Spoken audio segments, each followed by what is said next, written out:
my dear students, it's time for your English class. Come and join Sumayya's English Classroom. In this video, let's learn a wonderful poem, A Tiger in the Zoo, from your textbook, First Flight, written by George Leslie Norris. Let's get started. See the title, A Tiger in the Zoo, by George Leslie Norris. Let's see the profile of the poet. George Leslie Norris was born in 1921 and died in 2006. He was a Welsh poet and he was a noted short story writer, and he has won many literary prizes. Okay, let's see the title of the poem, A Tiger in the Zoo. How will be a tiger in the zoo and how will be a tiger in the forest? A tiger in the forest and tiger in the zoo. Is there any difference? Yes, it is. A tiger in the forest, he will be very happy. He is prancing majestically in the forest. There he is the hero. He has all the freedom. He is enjoying the world there in the forest. He is not afraid of anybody there. He is waiting for the prey when he is hungry. Then he is catching the prey. He is eating. He is very happy. That is his own world. But the tiger in the zoo, he is not happy. He is so sad. He has lost his freedom. He is caged. His space is limited. So tiger in the forest, very energetic, prancing majestically, having all the freedom. He is his own master. But tiger in the zoo, lost freedom, caged. He has another master. The poet contrasts the world of tiger in the forest with the tiger in the zoo. This is what described in this poem. Okay, let's start with the first stanza. He stalks in his vivid stripes. Stalking means walking, okay, flying. Flying in his vivid stripes. Vivid means bright and shining. Stripes means having all over the body. So he has the bright colored skin. He walks. Then the few steps of his cage. Only the few steps of his cage. His space is limited there. Okay, he is caged. Then the few steps are only possible there. On paths of velvet quiet. Paths means a paws. Okay, paws of the tiger. It's like velvet. Velvety means very soft. Paws, soft paws. So he is walking. So there is no noise as it's so soft and velvety. That's why quiet. On paths of velvet quiet. In quiet rage. He is quiet, but he is very angry. Why? Why is the tiger angry? Because he is caged. He has no freedom. He has lost his freedom. Even though he is quiet, he is full of anger. Quiet rage. Okay, just opposite words are together, right? In quiet rage. This is there in the first stanza. So where is the tiger in this first stanza? He is in the zoo. So a sad tiger. Here tiger is not a hero. He should be lurking in the shadow, sliding through the grass, near the water hole where plump deer pass. Okay, in the second stanza, we can see the tiger not in the zoo but in the forest. Okay, now we have a journey from the zoo to the forest. How is our tiger in the forest? Let's see. He should be lurking in the shadow. Lurking, he's hidden and searching for the prey. Okay, he is waiting for the prey. lurking. He is hidden. Where is he hidden? Sliding through the grass. He's moving smoothly through the grass. For what? To catch the prey. Who is the prey here? Plump deer. Okay, he has come to drink water. So he is waiting near the water body to catch the prey. Who is the prey? Our poor plump deer. In this stanza, we have seen a heroic tiger. Here the tiger is the hero. He is very energetic and powerful. He is the master of himself. Here he is waiting for the prey. So in the forest, we have seen the tiger prancing majestically and waiting for the prey. But in the zoo, he is very passive. He is so sad. He has no role there. He is caged. He has no freedom. Here comes the contrast. Let's move to the next stanza. He should be snarling around the house at jungle's edge. He is very powerful. Okay, he is coming to the jungle's edge. Then what's he doing there? Snarling.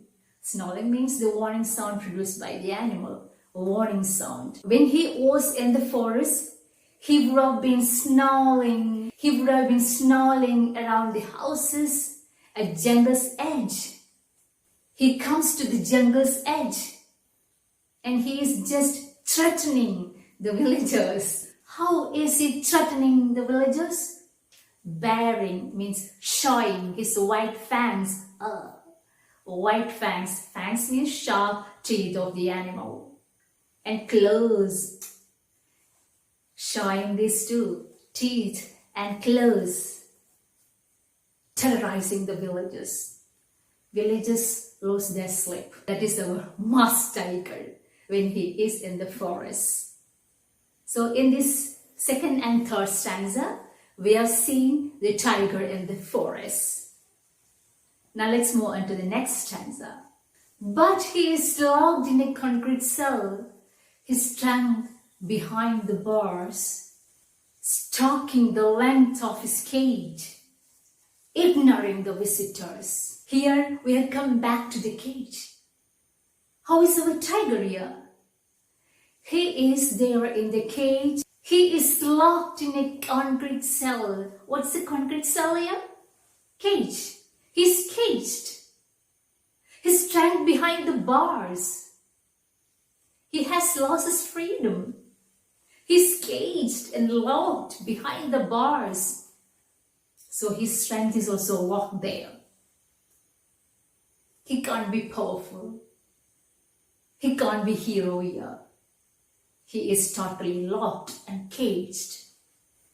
What's he doing here? Stalking the length of his cage. He is walking up and down, up and down. That space is limited. So here in this stanza, we have seen the tiger, it's very upset and frustrated. Then ignoring the visitors. Ignoring the visitors. Ignoring the visitors means he has no more to face the visitors. He is very, very, very angry there. Because he has lost his freedom. So he has no mind to face the visitors. Who are the visitors here? He doesn't like. So in this stanza, we have come back to the zoo. Have you noticed? Now we are in the zoo with our poor tiger. Now let's move on to the last stanza. He hears the last voice at night, the patrolling cars, and stares with his brilliant eyes at the brilliant stars. In the last stanza, the poet describes the helplessness of this poor tiger. It's caged there. There it's sitting. It's missing the beautiful, cool night in the forest.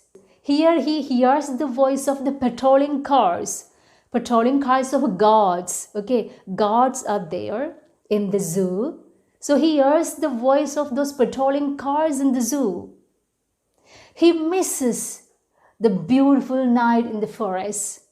So this poor animal is sitting there in his cage, just looking at the bright or beautiful stars. So my dear students, now we have gone through this poem. You have seen how the poet contrasts the world of tiger in the zoo and the tiger in the forest. Quite different worlds. Okay dears, now let's see the poetic devices used in these stanzas. Okay, in the first stanza, we have seen the repetition. Which is that word getting repeated here 2 times? Yes, quiet, quiet rage. Velvet quiet, is it? So here comes the repetition. Then in that same stanza, look at the last line. Look at the last line. Quiet rage. Quiet rage. Here comes the literary device. It is oxymoron. What's oxymoron? Two quite opposite concepts bring together. Quiet and rage. Quiet means quiet, peace. That's the meaning of quiet. Then rage, anger. So quiet, rage. Put it together. Here comes oxymoron. Is there any poetic device used? Yes, there it is. There, in the last stanza, we can see a poetic device used. Which is it? Yes, alliteration. Alliteration is used here. Plump, pass, p sound is repeated there. Here comes alliteration. Now let's see the next stanza, third stanza. Here we can see enjambment. Here, line continues to next line without punctuation marks. See the line? He should be snarling around houses at the jungle's edge. Here comes the enjambment. Alliteration is also there in these lines behind the bars. B sound is repeated, so this is alliteration. In this stanza, we can see the poetic device repetition. Which word is repeated here 2 times? Brilliant. Brilliant eyes and brilliant stars. Okay, dears, come to the beginning of the poem. How does the poem start? He stalks. Who is he here? Yes, that is our tiger. So it is the personification. Okay, so here comes the personification. There are some other poetic devices being used in this poem. You just find it out and write it in the comment box. Let's see. Now let's see the theme of the poem. Now you have got the theme of the poem. What's the theme of the poem? The poet describes the helplessness of an animal that's caged by human beings for their own fun.